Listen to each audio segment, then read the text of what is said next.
A História do Avivamento Azusa, por Frank Batterman. A História do Avivamento Azusa. Este autêntico relato do derramamento do Espírito Santo sobre Los Angeles em 1906 há de chocar o movimento pentecostal atual por mostrar que eles têm deixado seu primeiro amor, quase na mesma medida em que os metodistas se apartaram do ardor flamejante de John Wesley. Além disso, todo cristão sério se maravilhará ao descobrir o que Deus realmente operou no início deste século e como aquela tremenda obra do Espírito foi incompreendida e rejeitada.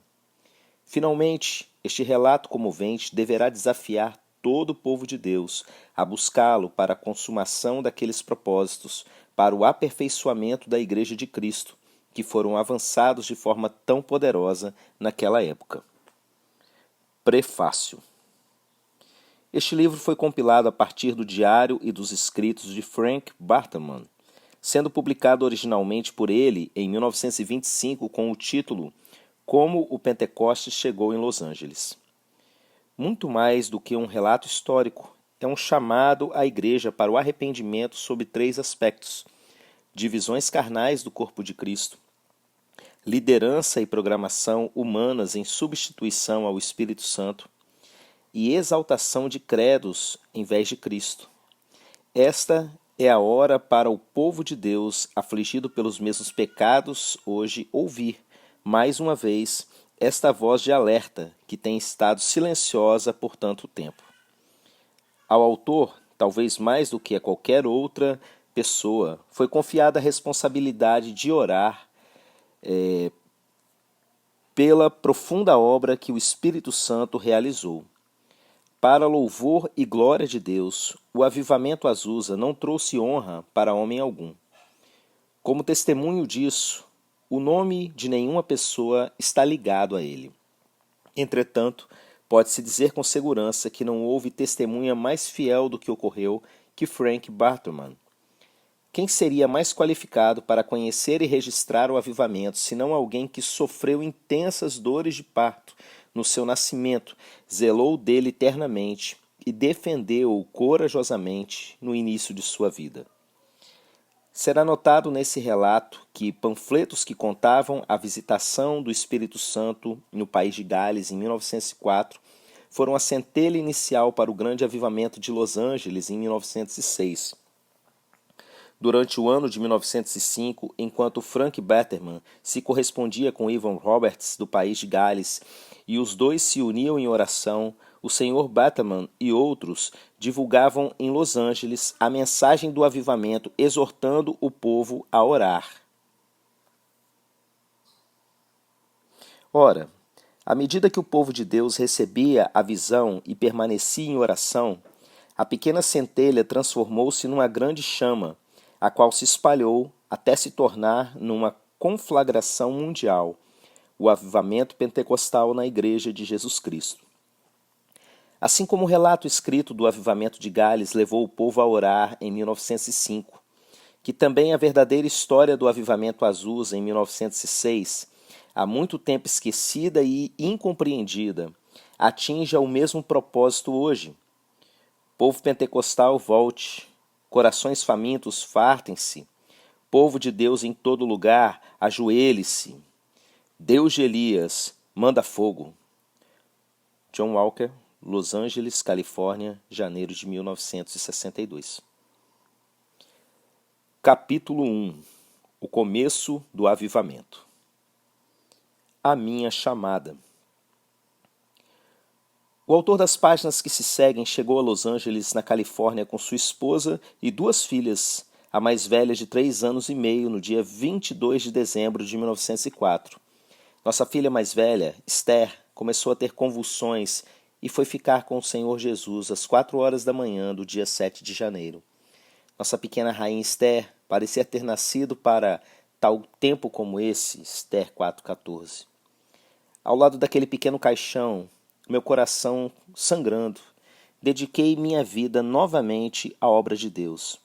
Na presença da morte, como se tornam reais os assuntos eternos. Eu prometi que o resto da minha vida seria dedicado exclusivamente a Ele. E Ele fez uma nova aliança comigo. Supliquei-lhe então que logo me abrisse uma nova porta de serviço, para que eu não tivesse tempo de sofrer com o que acontecera. Apenas uma semana depois da partida de Esther, comecei a pregar 2 vezes por dia na pequena missão Peniel, em Pasadena, Califórnia. Muitas pessoas foram salvas durante o encontro que durou 1 mês, mas a maior vitória foi a descoberta de um grupo de jovens que assistiam ao encontro. Alguns foram chamados pelo Senhor para futuros trabalhos. No dia 8 de abril, ouvi pregar F.B. Meyer, de Londres. Ele descreveu o grande avivamento que se desenrolava no país de Gales, onde acabava de estar e conhecera Evan Roberts. Minha alma se comoveu profundamente, pois pouco antes eu também havia lido a respeito desse avivamento. Prometi ali mesmo a Deus dar-lhe direito total sobre a minha vida, se fosse possível me usar. Distribuí folhetos no prédio do correio, em bancos e edifícios públicos em Los Angeles e visitei muitos bares. Depois visitei mais tarde mais de 30 bares em Los Angeles. Os prostíbulos estavam abertos naquele tempo e distribuí muitos folhetos ali também. A morte da pequena Esther havia quebrado meu coração e eu sentia que só poderia viver enquanto servisse ao Senhor. Ansiava conhecê-lo de uma forma mais real e ver a obra de Deus avançar com poder. Um grande peso e desejo surgiram no meu coração para que houvesse grande avivamento. Ele estava me preparando para um novo serviço seu. Este, porém, só poderia acontecer quando houvesse em meu coração um anseio mais profundo por Deus e uma verdadeira dor de parto na minha alma pela sua obra. Isso ele me deu. Muitos estavam sendo preparados de forma semelhante nessa época, em diferentes lugares do mundo. Deus estava prestes a visitar e libertar seu povo mais uma vez. Era preciso intercessores. Maravilhou-se de que não houvesse um intercessor. Isaías 59:16. Busquei entre eles um homem que tapasse o muro e se colocasse na brecha perante mim a favor dessa terra, para que eu não a destruísse, mas a ninguém achei. Ezequiel 22:30. Por volta de 1º de maio, um poderoso avivamento irrompeu no templo da Igreja Metodista na Avenida Lake, em Pasadena. Quase todos os jovens que haviam sido tocados por Deus nas reuniões da missão Peniel frequentavam essa igreja e estavam orando por um avivamento ali. Aliás, estávamos orando por um avivamento que varresse toda a cidade de Pasadena. Deus estava respondendo nossas orações. Vi maravilhas feitas pelo Espírito Santo na Avenida Lake. O altar estava repleto de pessoas buscando a Deus, apesar de não haver ali nenhum grande pregador. Em uma única noite, quase todos os presentes que não estavam salvos tiveram um encontro pessoal com Jesus Cristo. Foi uma vitória total para Deus. Havia uma poderosa convicção de pecado sobre todo o povo. Em 2 semanas, 200 pessoas ajoelharam-se no altar, buscando ao Senhor. Os rapazes de Peniel estavam por trás de tudo, sendo grandemente usados por Deus. Começamos então a orar por um derramamento do Espírito Santo em Los Angeles e todo o sul da Califórnia. Naquela época, escrevi em meu diário: algumas igrejas vão se surpreender quando Deus as deixar para trás e usar outros canais que se renderam totalmente a Ele. É preciso humilhar-nos para que Ele venha. Estamos rogando Pasadena para Deus. Na sua grande maioria, os cristãos estão muito satisfeitos consigo mesmos e têm pouca fé e pouco interesse pela salvação dos outros. Deus os humilhará deixando-os de lado. O Espírito está orando através de nós por um grande derramamento do Espírito em toda parte. Grandes coisas vão acontecer. Estamos pedindo coisas tremendas para que o nosso gozo seja completo. Deus está se movendo. Estamos orando pelas igrejas e seus pastores. O Senhor visitará aqueles que quiserem se render totalmente a Ele. O mesmo é verdade ainda hoje. É preciso que sejamos humildes aos nossos próprios olhos, pois o fracasso ou o sucesso, em última análise, dependerá disso. Caso nos consideremos importantes, já estamos derrotados. A história sempre se repete neste particular. Deus sempre procurou um povo humilde. ele não pode usar outro tipo de pessoa. Martim Lutero, o grande reformador, escreveu: quando o Senhor Jesus diz arrependa-se, ele quer dizer que toda a vida do crente na terra deve ser um constante e permanente arrependimento. Arrependimento e dor, isso é, verdadeiro arrependimento, são constantes enquanto o homem não está satisfeito consigo mesmo, ou seja, até que vá para a eternidade. O desejo de se auto-justificar é a causa de todo o sofrimento do coração. Nosso coração sempre precisa de muita preparação, em humildade e separação, antes que Deus possa vir de forma persistente. A profundidade de qualquer avivamento será determinada precisamente pela profundidade do espírito de arrependimento que o produziu.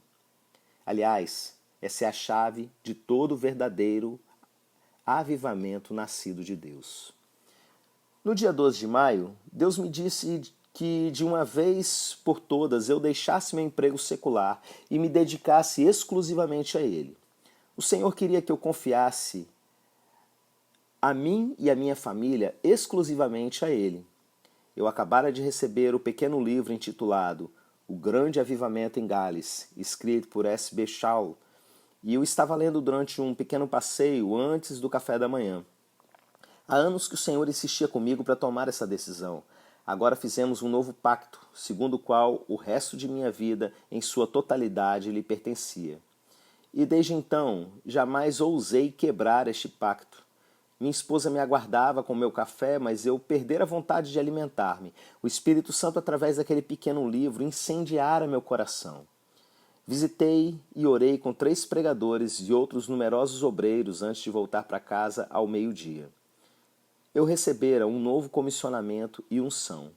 Eu ansiava profundamente por um avivamento espiritual.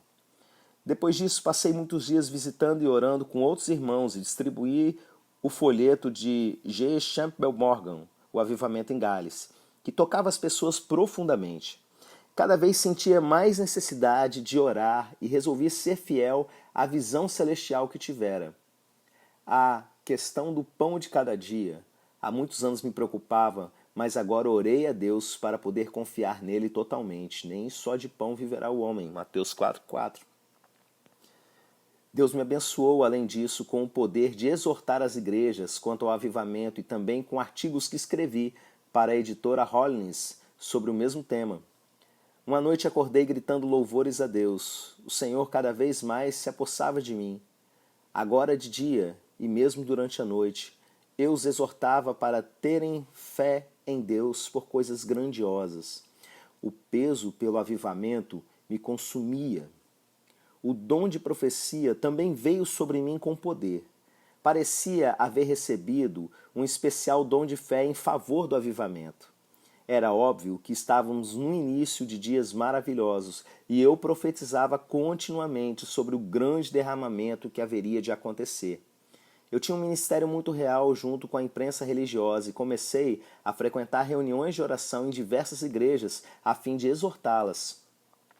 O pequeno folheto de G. Campbell Morgan inflamava todas as igrejas maravilhosamente. Também visitei muitos irmãos e comecei a vender nas igrejas o livro de S.B. Shaw, O Grande Avivamento em Gales. Deus utilizou-o grandemente para incentivar a fé pelo avivamento. Meu trabalho de distribuir folhetos continuou em bares e em casas de negócios. Em maio de 1905, escrevi num artigo: minha alma fica incendiada quando leio sobre o trabalho glorioso da graça do Senhor no país de Gales. Os 7.000 que, juntamente com os que foram poupados, em Ezequiel 9, estão suspirando e gemendo por causa das abominações e desolações que há na terra e pela decadência da verdadeira piedade no corpo de Cristo, podem se regozijar numa hora como essa, em que se vê a perspectiva de Deus mais uma vez se mover na terra. O nosso lema nesse momento deve ser Califórnia para Cristo. Deus está buscando obreiros, canais, vermes do pó. Lembre-se, ele precisa desses simples vermes. Havia tanto peso na vida de Jesus que fluía a oração de todos os seus poros.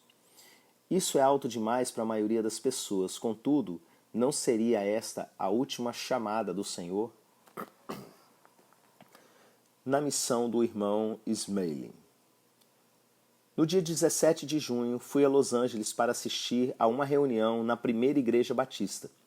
Eles também esperavam em Deus por um derramamento do Espírito ali. Seu pastor, Joseph Smale, acabara de voltar do país de Gales, onde estivera em contato com o avivamento e com o Ivan Roberts, e estava na sua própria igreja em Los Angeles. Esse encontro parecia estar em perfeito acordo com o que minha visão, tarefa e desejo, e passei 2 horas na igreja orando, antes da reunião da noite. As reuniões estavam sendo realizadas ali dia e noite, diariamente, e Deus estava presente. Uma tarde comecei a reunião em Los Angeles enquanto esperava que Ismael aparecesse. Eu os exortei a não esperar pelos homens, mas esperar em Deus. Eles estavam esperando em alguma grande figura humana. Era o mesmo espírito de idolatria que havia sido uma praga para a igreja e que impedira a ação de Deus através dos séculos. Como os filhos de Israel, o povo precisava ter um outro Deus diante do Senhor. Em algumas igrejas oficiais na Europa, o pastor é muitas vezes conhecido como o pequeno Deus. Começamos o culto da noite nos degraus do templo, do lado de fora, enquanto esperávamos que um zelador chegasse com a chave. Tivemos um período de oração em favor da comunidade vizinha. A reunião foi uma marcha progressiva de vitória. Depois fui para o Parque Lamanda e após a pregação passei a noite na casa paroquial orando e dormindo alternadamente. Eu queria uma revelação maior de Jesus para mim mesmo. Como a lua cheia que fica mais e mais nítida e mais próxima à medida que a contemplamos incessantemente, assim também Jesus fica mais real às nossas almas à medida que o contemplamos. Precisamos de um relacionamento mais íntimo, vivo e pessoal com Deus e de conhecimento e comunhão maior com Ele. Só o homem que vive em comunhão com a realidade divina está habilitado a levar as pessoas a Deus. Fui à igreja de Ismael outra vez e novamente. Encontrei as pessoas sem ânimo, esperando o pregador aparecer. Muitos pareciam nem ter ideia definida a respeito do que esperavam que acontecesse. Comecei a orar em voz alta e a reunião se iniciou com poder. Estava já com força total quando o irmão Ismael chegou. Deus queria que as pessoas olhassem apenas para ele e não para algum homem. Aqueles que não colocavam a glória do Senhor em primeiro lugar naturalmente se ressentiam disso. Contudo, este é o plano de Deus. Verifiquei que a maioria dos cristãos não queria aumentar sua carga de oração. Era difícil demais para a carne. Eu carregava agora uma carga cada vez mais volumosa, noite e dia. O ministério era intenso. Era a comunhão dos seus sofrimentos, de Filipenses 3,10. A angústia de alma com gemidos inexprimíveis, de Romanos 8, 26, 27. Muitos crentes acham mais fácil criticar do que orar. Um dia, eu estava sobre uma carga tremenda de oração.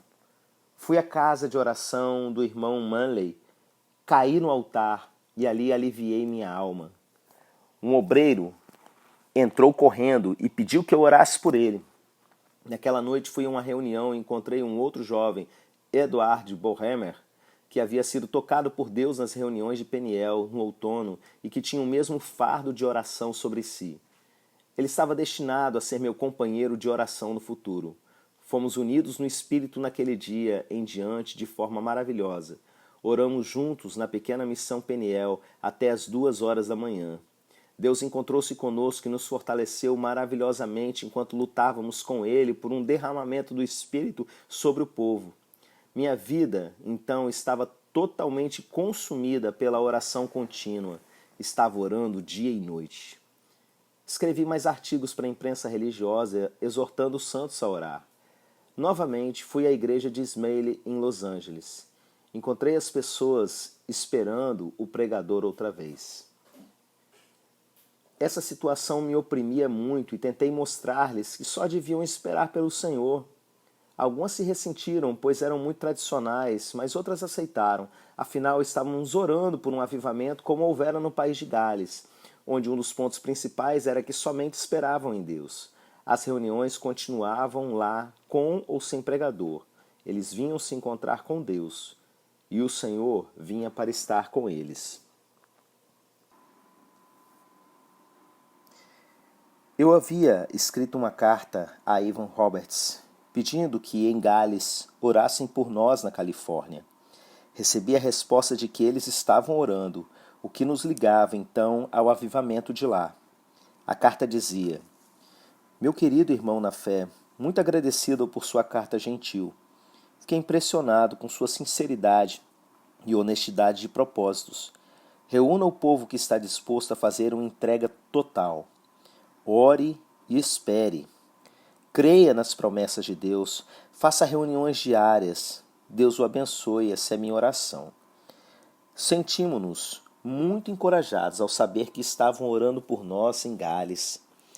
Escrevi mais artigos e o que se segue são extratos deles. Um trabalho maravilhoso do Espírito irrompeu em Los Angeles, Califórnia, precedido de um profundo trabalho preparatório de oração e expectativa. A convicção está se espalhando entre o povo e as pessoas estão afluindo de todas as partes da cidade para as reuniões da igreja do pastor Smiley. Essas reuniões realizaram-se por si mesmas. Pessoas estão sendo salvas por todo o auditório, enquanto a reunião continua sem ser guiada por mãos humanas. A maré está subindo rapidamente, nós estamos antecipando coisas maravilhosas. A intercessão em angústia da alma está se tornando em importante aspecto do trabalho e estamos sendo transportados para além das barreiras denominacionais. O temor do Senhor está vindo sobre o povo, um verdadeiro espírito de quebrantamento. A reunião que começou domingo à noite durou até a madrugada do dia seguinte. O pastor Ismailo profetizou coisas maravilhosas que irão acontecer. Ele profetizou que os dons apostólicos logo voltarão à igreja. Los Angeles é uma verdadeira Jerusalém. Justamente o lugar certo para uma grande obra de Deus começar. É exatamente este tipo de demonstração de poder divino que eu tenho esperado há algum tempo. Tenho sentido que a qualquer momento ela surgirá. Sinto também que virá onde menos se espera para que Deus receba toda a glória. Ore por um Pentecostes. Um encontro com Jesus. Uma noite, 3 de julho, senti fortemente que devia ir ao pequeno auditório Peniel em Pasadena para orar. Encontrei ali o irmão Boermer. Ele havia sido guiado por Deus ao mesmo lugar. Oramos por um avivamento em Pasadena, até que o fardo de oração se tornou insuportável. Eu chorava como se fosse uma mulher dando à luz. O Espírito intercedia através de nós e, finalmente, o peso se foi. Depois de uma pequena espera em silêncio, uma grande calma nos sobreveio. Então, sem que o antecipássemos, o Senhor Jesus se nos revelou. Ele parecia estar em pé entre nós, tão perto que podíamos estender nossas mãos e tocá-lo. Não ousamos, entretanto, mexer-nos.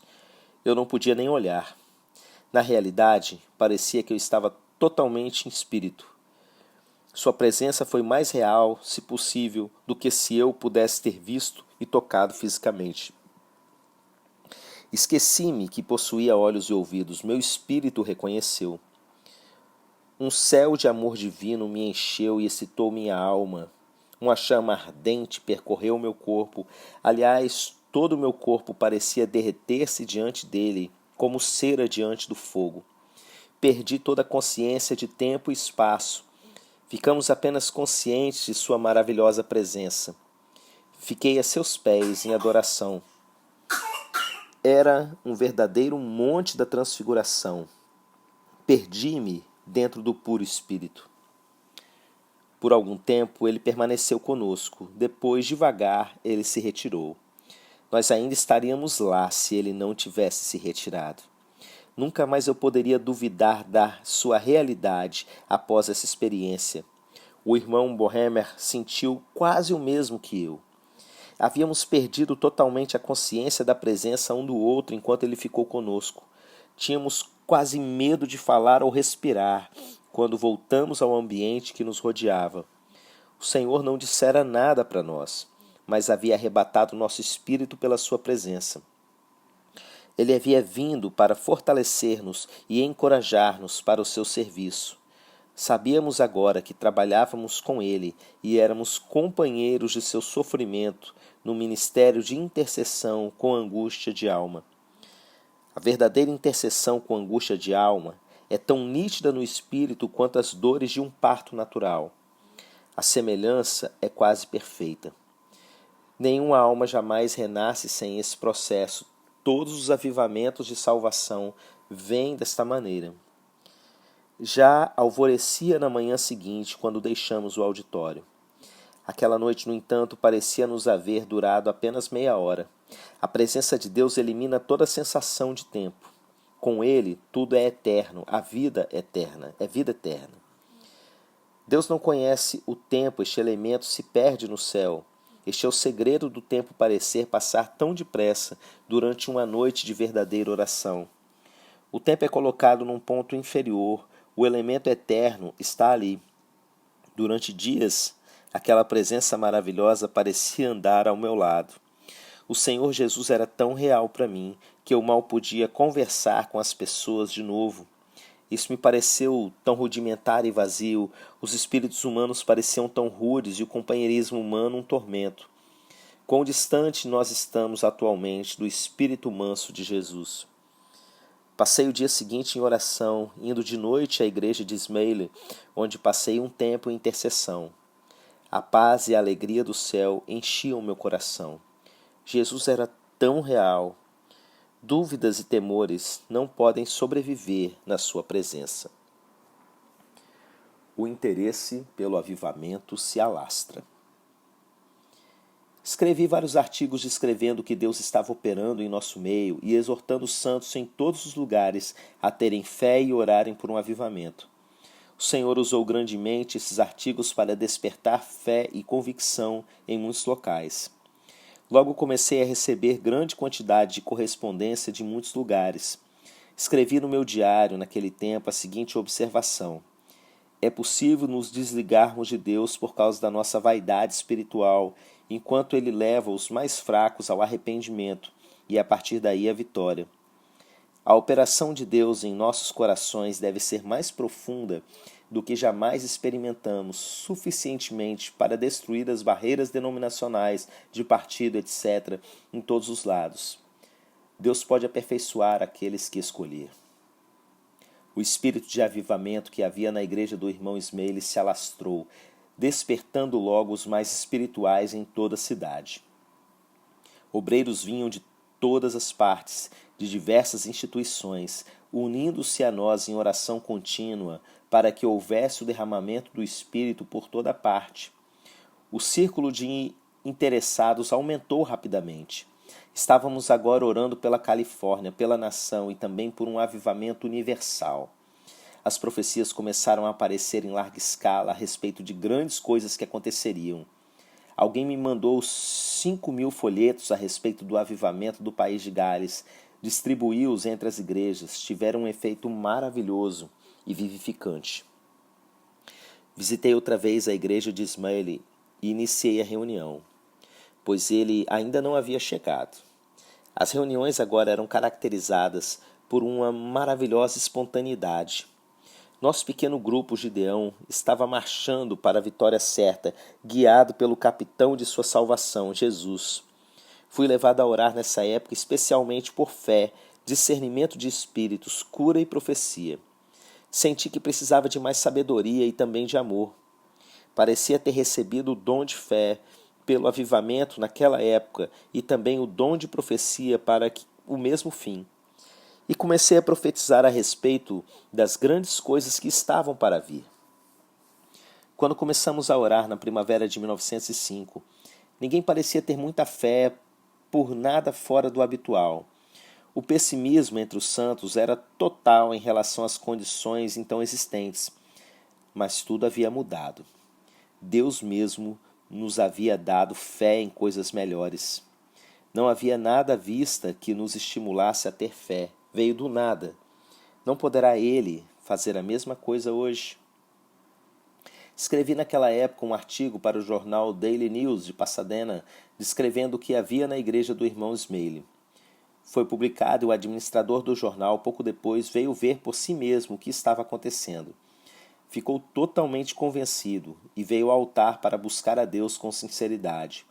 O artigo foi reimpresso em muitos periódicos das igrejas Holiness através do país. Era intitulado o que viram uma igreja em Los Angeles. Segue-se abaixo alguns trechos. Há diversas semanas têm se realizado cultos especiais na primeira igreja batista de Los Angeles. O pastor Smalley, que voltou do país de Gales, onde esteve em contato com Ivan Roberts e com o avivamento, está convicto que Los Angeles será em breve sacudida também pelo grande poder do Senhor. A reunião que desejo descrever começou de forma inesperada e espontânea, algum tempo antes do pastor chegar. Um pequeno grupo havia se reunido antes da hora, o que parecia ser suficiente para o Espírito operar. A reunião começou. Sua expectativa estava em Deus. Deus estava lá. O povo estava lá. E quando o pastor chegou, a reunião se realizava com força total. O pastor Smalley sentou-se no seu lugar, mas ninguém parecia prestar atenção especial a ele. Suas mentes estavam ligadas a Deus. Ninguém parecia atrapalhar o vizinho, embora a congregação representasse muitas denominações. A harmonia parecia perfeita. O Espírito guiava. O pastor se levantou e leu um trecho das Escrituras, fez algumas observações cheias de esperança e que serviram de inspiração para aquela ocasião, e a reunião novamente tomou seu próprio rumo. O povo continuou como antes. Testemunhos, orações e louvor se intercalavam durante a reunião que parecia guiar-se por si mesma, sem orientação humana. O pastor era igual a todo mundo. Qualquer pessoa com a menor sensibilidade espiritual possível sentia logo no ambiente que algo maravilhoso estava prestes a acontecer. Um misterioso e poderoso transtorno no mundo espiritual está às portas. A reunião dá a sensação de céu aqui na terra, com a certeza que o sobrenatural existe e em um sentido muito real. Depois da misericórdia, o juízo. Nessa mesma época escrevi um artigo para o jornal Wesleyan Methodist, do qual extraí o que se segue. A misericórdia rejeitada significa juízo, e isso numa escala proporcional. Em toda a história desse mundo de Deus, houve sempre uma oferta de misericórdia, seguida de juízo divino. Primeiro vem Cristo num cavalo branco da misericórdia. Depois vêm os cavalos vermelho, preto e amarelo, da guerra, fome e da morte. Os profetas não paravam de avisar Israel noite e dia, mas suas lágrimas e advertências na maioria foram em vão. A terrível destruição de Jerusalém no ano 70, que resultou no extermínio de 1 milhão de judeus e a prisão da multidão de outros, fora precedida da oferta divina de misericórdia nas mãos do próprio Filho de Deus. Em 1859, uma grande onda de avivamento visitou o nosso país, levando 1 milhão de pessoas a serem salvas. E imediatamente após veio a Carnificina, de 1861 e 1865, a Guerra da Secessão. E agora que antecipamos o grande avivamento que está para chegar e já está assumindo proporções mundiais, pergunto se o juízo não seguirá a misericórdia como das outras vezes. E será o julgamento na mesma proporção da misericórdia oferecida.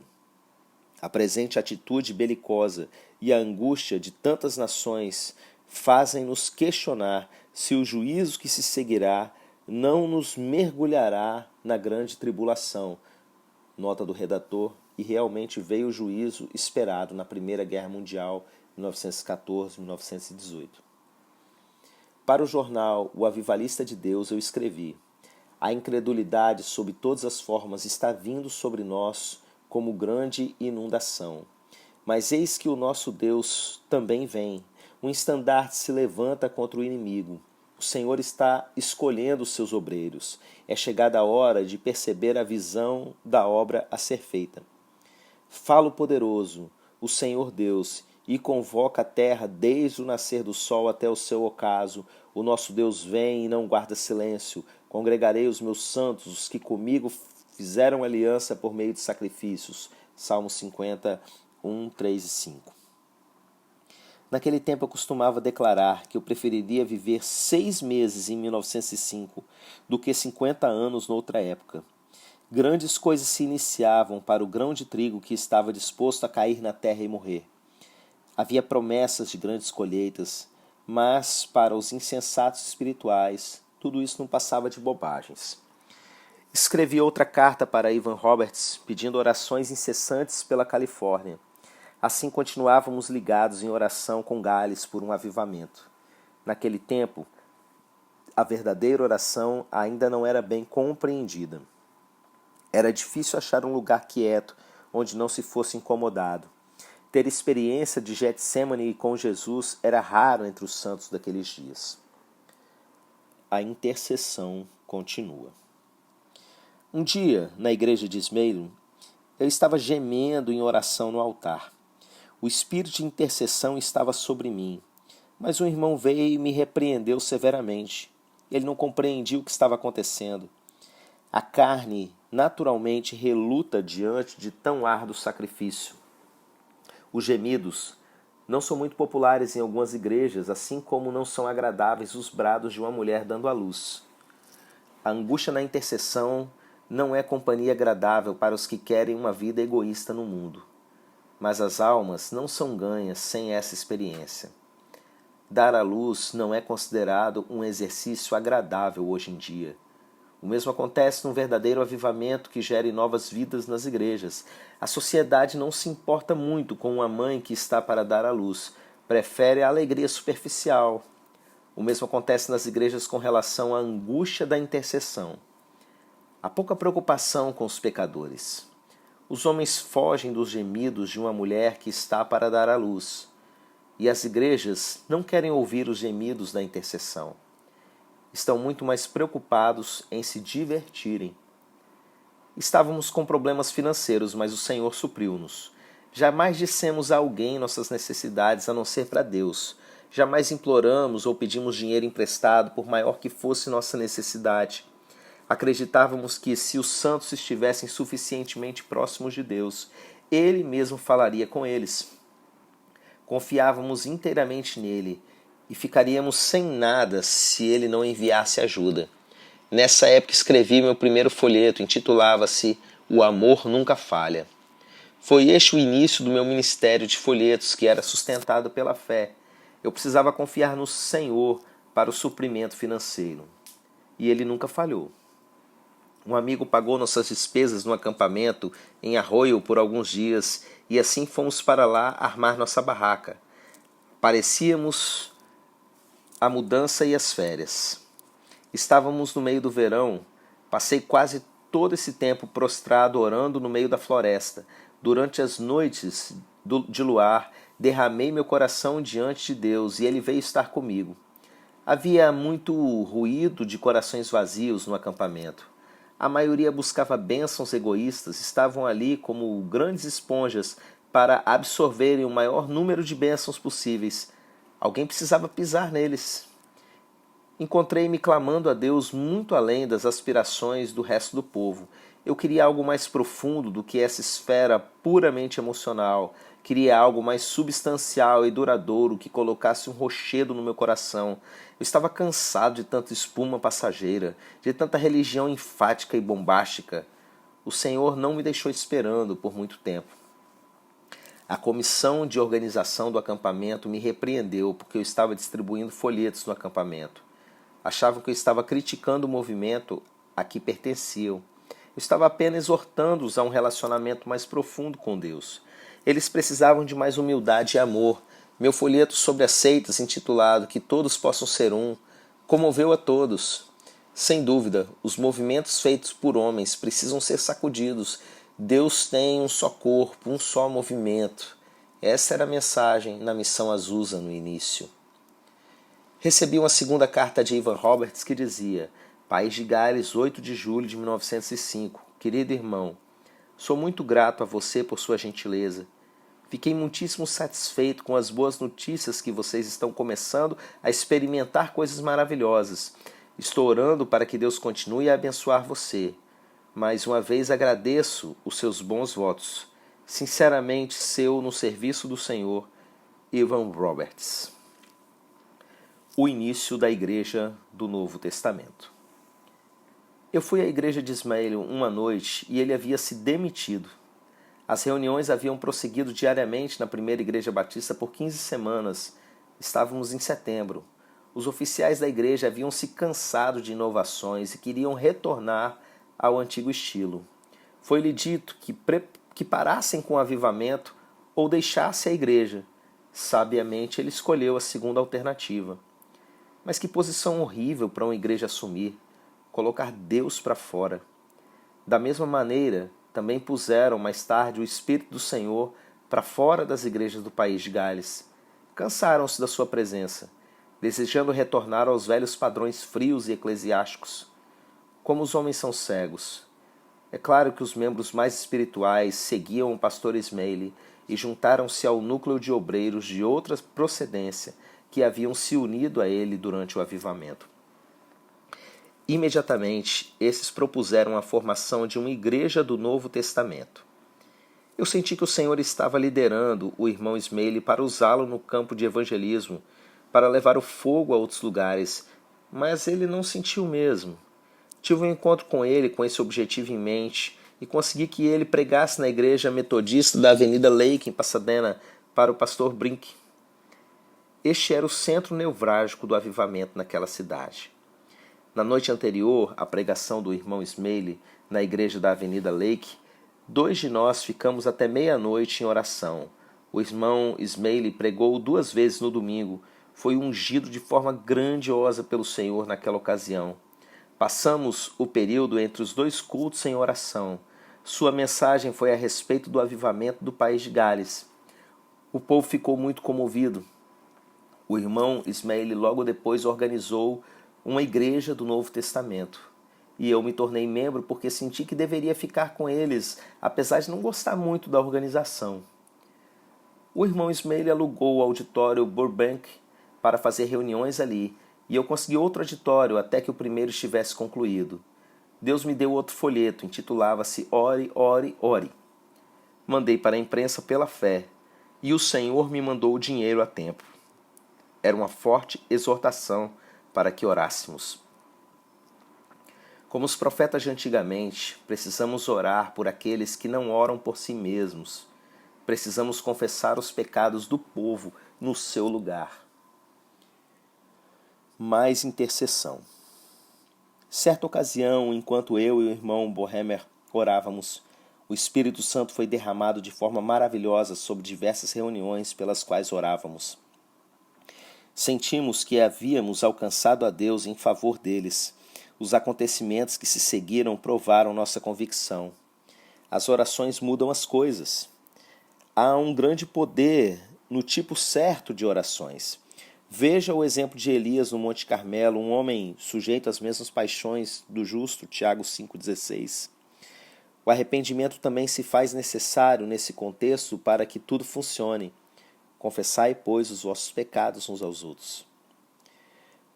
Quase todos os dias em Los Angeles encontrava-me ocupado em evangelismos pessoais, distribuição de folhetos, oração e pregação em algum lugar. Estava escrevendo artigos para a imprensa religiosa sem parar. Orei e jejuei antes de ir, numa tarde, a uma reunião na lona em Pasadena. O Senhor me ungiu de forma maravilhosa e 20 pessoas aceitaram a Cristo. A essa altura, o espírito de intercessão se apossara de mim de tal maneira que eu orava noite e dia.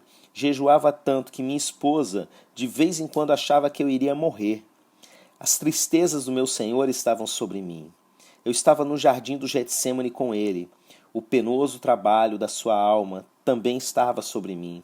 Comecei a tremer, como ele tremera, que não viveria para ver as respostas às minhas orações e lágrimas pelo avivamento.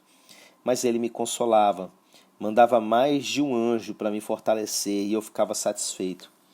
Senti que estava experimentando um pouco do que Paulo queria dizer quando escreveu: preencha o que resta das aflições de Cristo por um mundo perdido.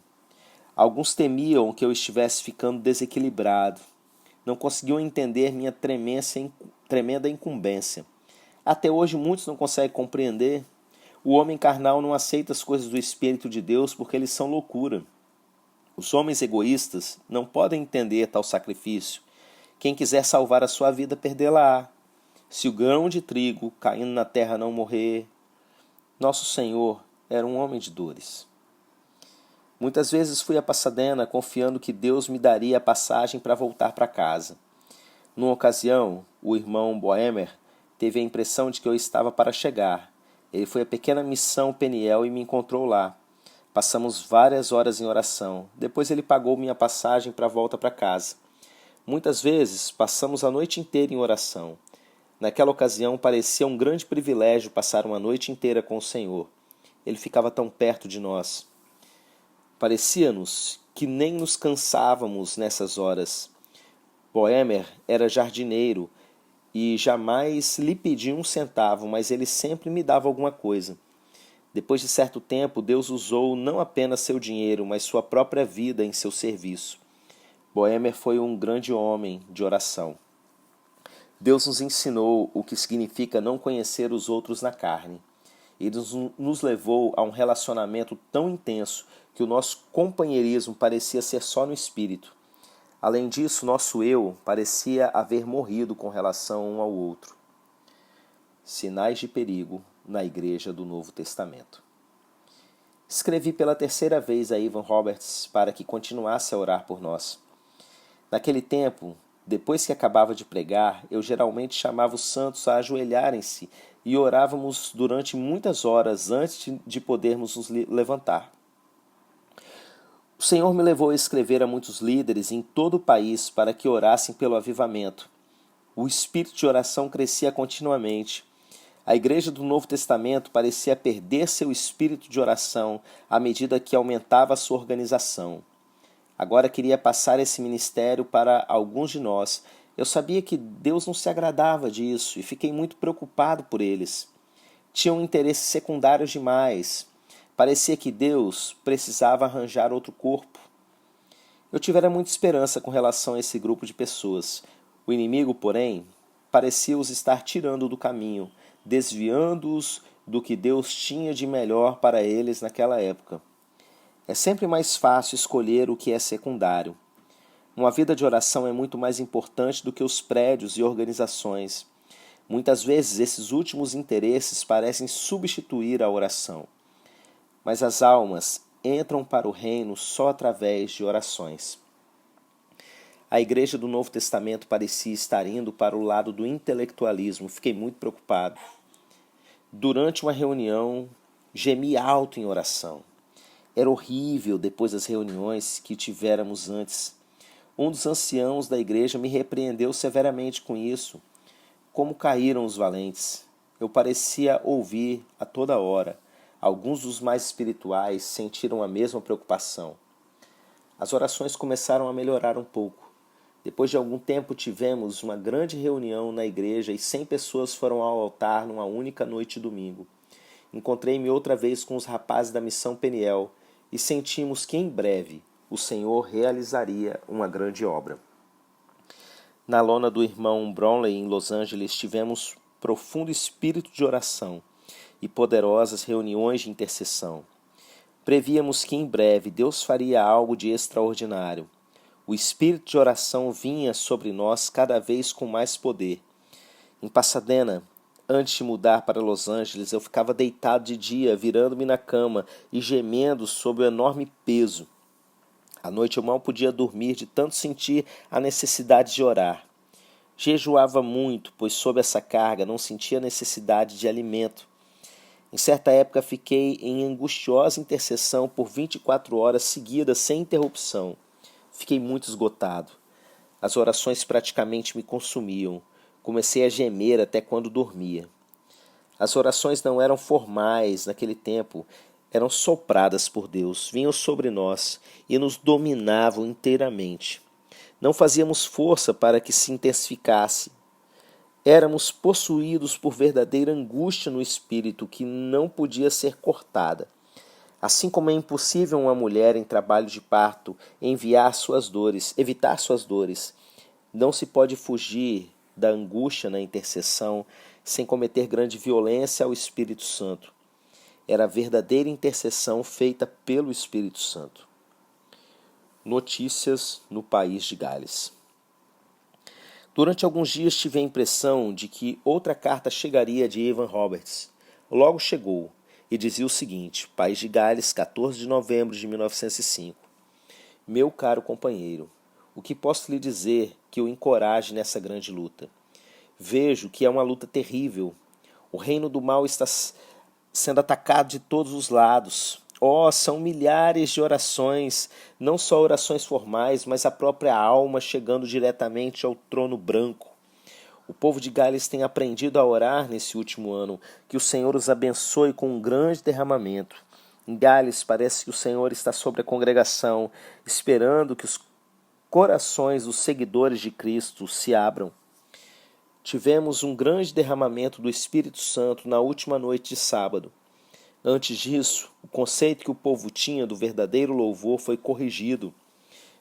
Vimos que devemos 1. Dar a Deus e não receber. 2. Agradar a Deus e não a nós mesmos. Oramos então, olhando para Deus e não para o inimigo, nem para o medo dos homens. E o Espírito do Senhor se fez presente. Tenho pedido a Deus em oração para manter você forte na sua fé e para salvar a Califórnia. Permaneço seu irmão na luta, de Evan Roberts.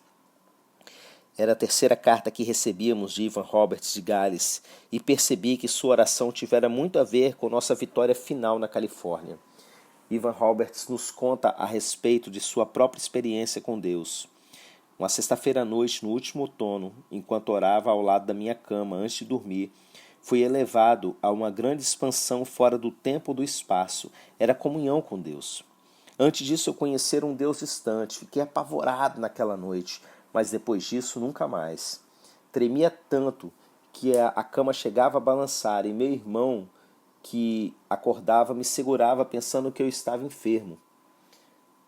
Essa experiência se repetiu todos os dias durante 3 meses, de 1 às 5 da madrugada.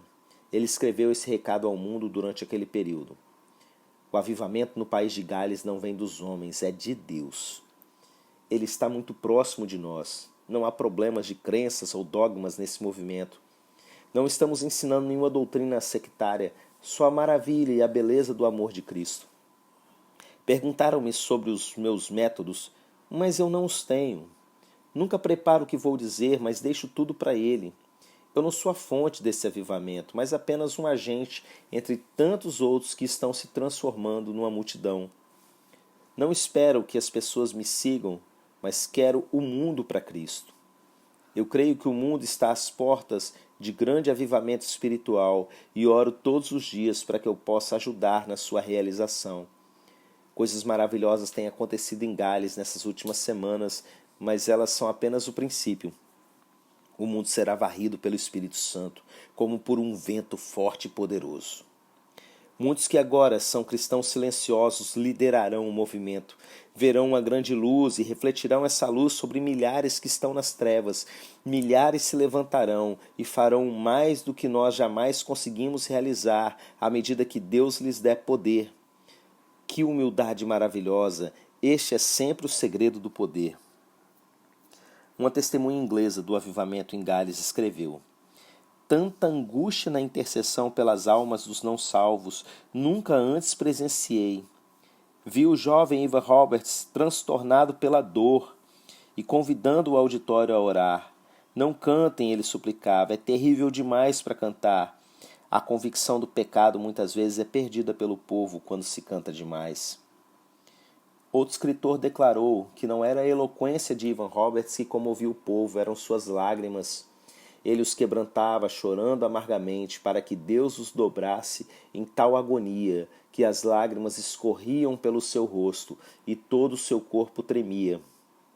Homens fortes eram quebrantados e choravam como crianças. As mulheres gritavam de medo. O barulho do choro e dos gritos enchia o ar. Quando sua agonia se tornava maior, Evan Roberts chegava a cair diante do púlpito, enquanto muitos dentre o povo chegavam a desmaiar. Oposição. Dia e noite eu ia a missões diferentes, exortando as pessoas a orarem continuamente e terem fé pelo avivamento. Passei mais uma noite inteira orando com o irmão Bohemer, uma noite na igreja do Novo Testamento, quando sobre toda a congregação havia um profundo espírito de oração, de repente o Senhor veio tão próximo de nós que podíamos sentir a sua presença nos cercando, como se quisesse nos fechar ao redor. 2/3 das pessoas presentes ficaram tão alarmadas que ficaram de pé e algumas saíram dali correndo, esquecendo-se até dos seus chapéus no seu grande apavoramento. Não houve nada visível que causasse medo, era manifestação sobrenatural da proximidade do Senhor. Que será que faria se vissem o Senhor? Comecei uma pequena reunião num lar onde tínhamos mais liberdade de orar e esperar no Senhor. O espírito de oração estava sendo impedido nas reuniões. Os mais espirituais estavam famintos por tal oportunidade. Os líderes, porém, não compreenderam e fizeram oposição a mim. Depois a dona da minha casa alugada ficou possessa de Satanás e queria nos expulsar da casa, pois ela não andava com Deus. Nosso aluguel estava pago, mas o inimigo tentou usá-la. A luta se iniciara. Começou a haver oposição contra o meu ministério na Igreja do Novo Testamento. Uma irmã me tentou convencer a parar as reuniões de oração que eu começara. Pedi ao Senhor que me mostrasse qual era a sua vontade nesse assunto. Ele veio e encheu com uma nuvem de glória a casa onde estávamos, a tal ponto que eu mal podia suportar a sua presença. Para mim, essa experiência tirou qualquer dúvida. Antes importa obedecer a Deus do que aos homens. Sofri muitas críticas naquela época, penso que estavam com medo de que eu começaria outra igreja. Eu, no entanto, não tinha tal pensamento naquela época, eu só queria ter liberdade para orar. Muitas missões e igrejas têm acabado mal por se oporem a Deus. A esperança do Pentecostes. Escrevi mais artigos para a imprensa religiosa, dos quais seguem-se alguns trechos. Devagar, mas cada vez maior, a maior convicção entre os santos do sul da Califórnia de que Deus vai derramar seu Espírito, como fez no país de Gales.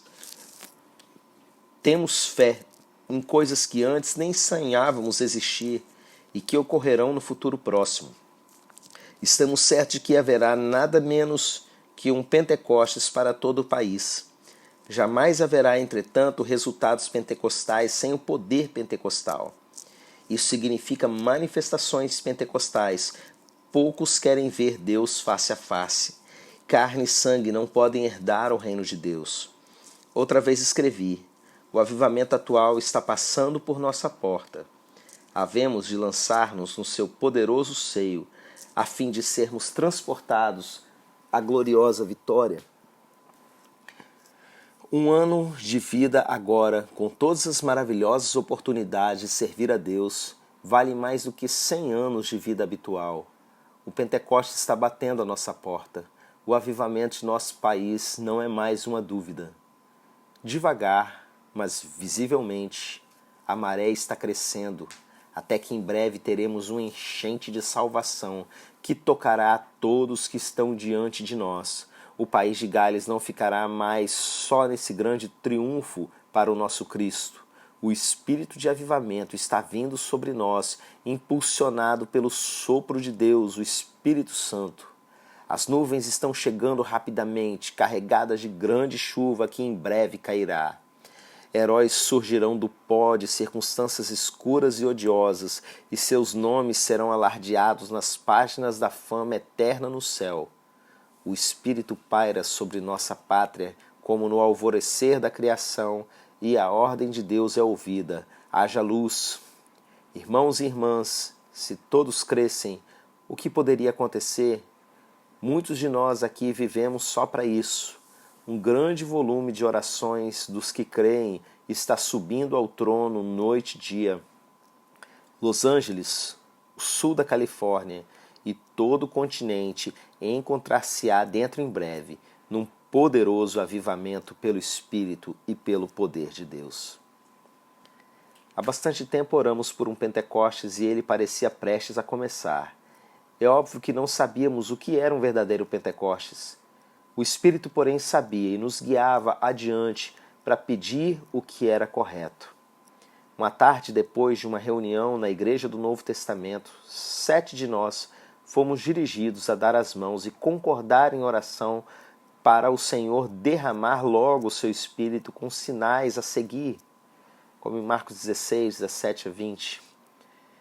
De onde tiramos essa ideia naquele momento, não sei.